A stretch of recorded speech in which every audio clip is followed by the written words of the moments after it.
Hey, what's up everybody? Kyle Buckland here with the Artful Souls. I just wanted to make a video to talk to everybody a little bit about some of the challenges that I've been facing during this coronavirus pandemic, and some of the solutions I've found to them, and also just some general ideas about how we might take something that on the surface is very negative and turn it into a somewhat positive situation as best we can. So I know a lot of you are probably under stay-at-home orders right now, and this is presenting some challenges. I know for artists, a lot of galleries have closed their doors, and a lot of events have been canceled.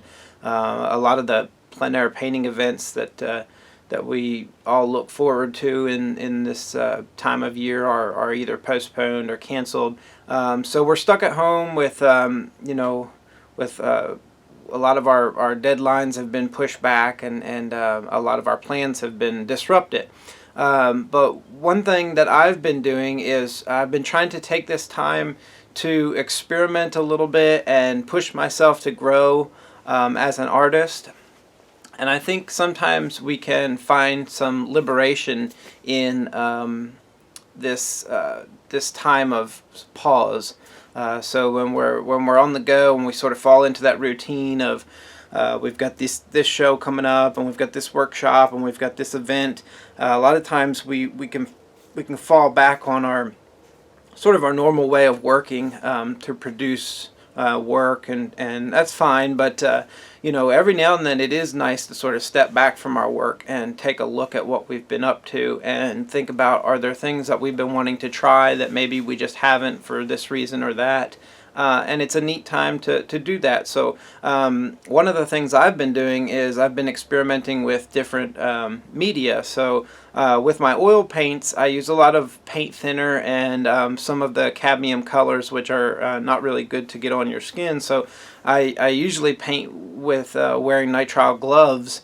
But because there's a need for those gloves on the front lines of fighting this pandemic, I've sort of stepped back from using oils, and I've switched up my art supplies, and I'm using more acrylic paints and even some gouache, which are both water-based paints. So one thing I did that's also different is I started painting with palette knives. Now, this wasn't any for any specific reason related to the pandemic, other than I just felt like I wanted to try to push myself to grow as an artist and branch out a little bit and experiment. So I've been painting for 20 years, but one thing I never really did was paint with a palette knife. I always had palette knives around, and I would use them to scrape my palette down or to mix colors up during demonstrations and that sort of thing. But I just never, I don't know, I just never really felt compelled to use them to paint with.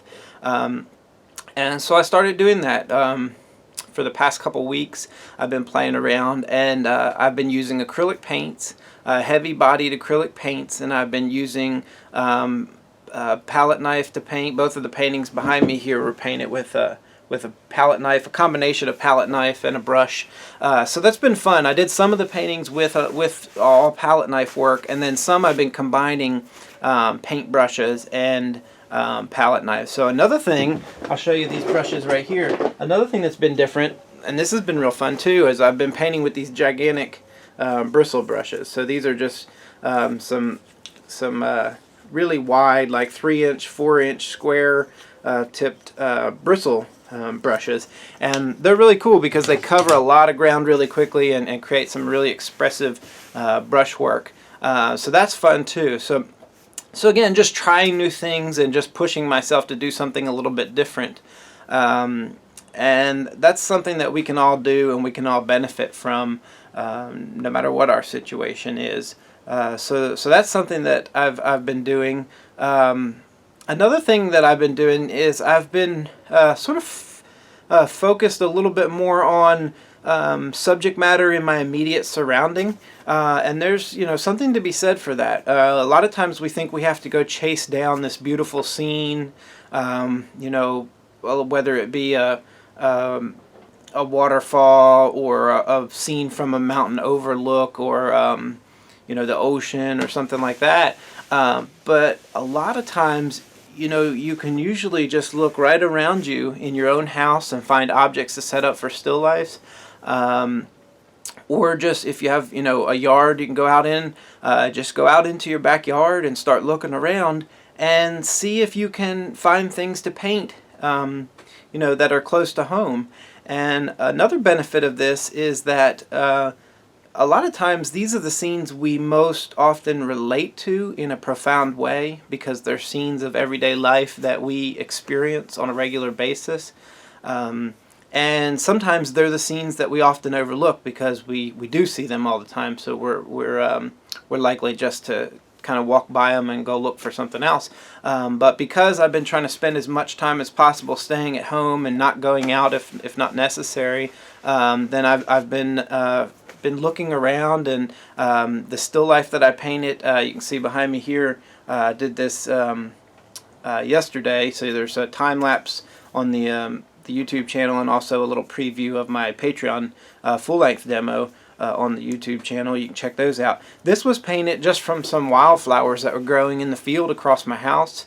I went down into my basement and I found that old jug, it's like a milk jug type of flower vase, and then an old chair that we had sitting in the dining room of our house.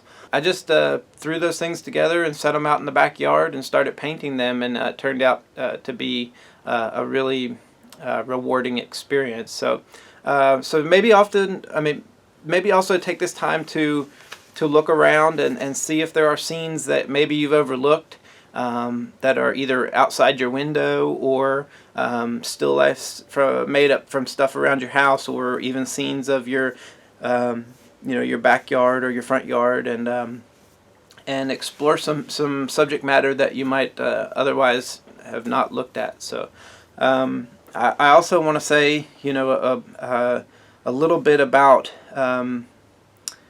how I think this is a time for all of us to come together. It's a tragedy, and it's a worldwide tragedy, and there's nothing, there's no way to sugarcoat that. But one thing that it has done, it has put us all on the same team. If there is a silver lining behind this, it's that we can all come together, and no matter where we are in the world, we are all going through a similar trial.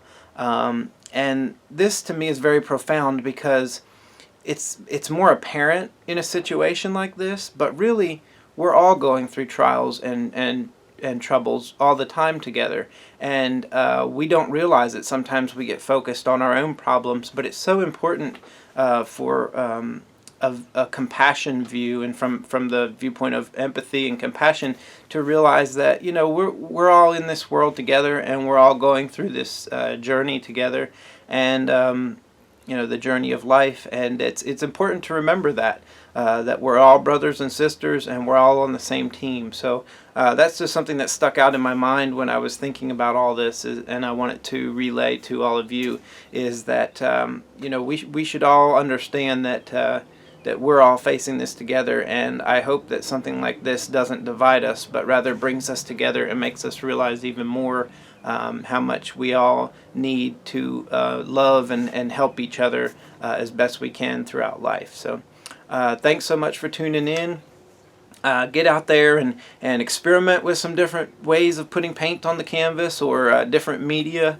Look around, find new subject matter in your immediate vicinity. Be patient with yourself. I know a lot of people are experiencing stress during this time. It's important that we take time out of our day to relax and maybe meditate, or just take even 5 minutes just to sit and calm ourselves, and maybe look at an art book, or get online and look at some art.